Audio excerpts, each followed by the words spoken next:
Behind the tradition of trust and beyond the legacy of building leaders, the Boy Scouts of America has kept a secret. He molested me every week of every month.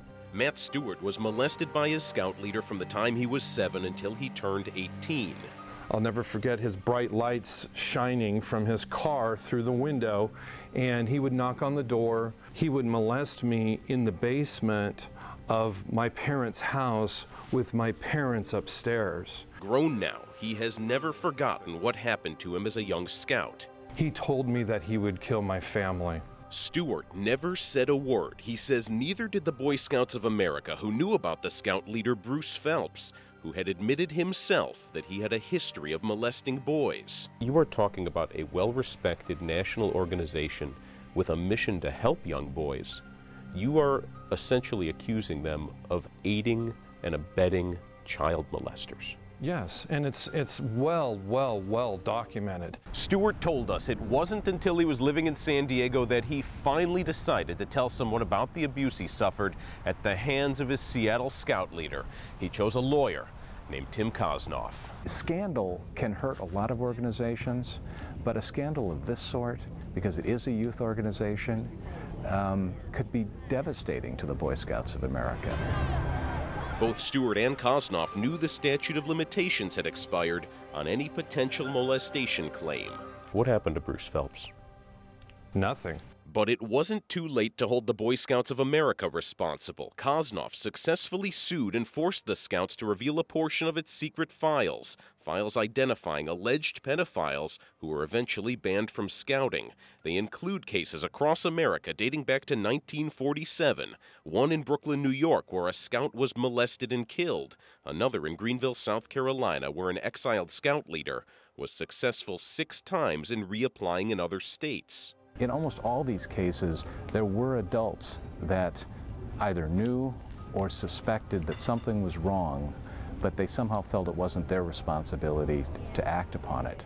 The Scout secret list spanned the country, including 36 incidents here in San Diego County, one at the Lost Valley Scout Camp just east of Escondido. It was here the man they now call the poster child for pedophilia in scouting once volunteered. The man was Richard Turley, a Canadian-born scout leader who slipped through the cracks time and time again. He admitted to the Canadian Broadcasting Corporation that he first molested a boy in British Columbia.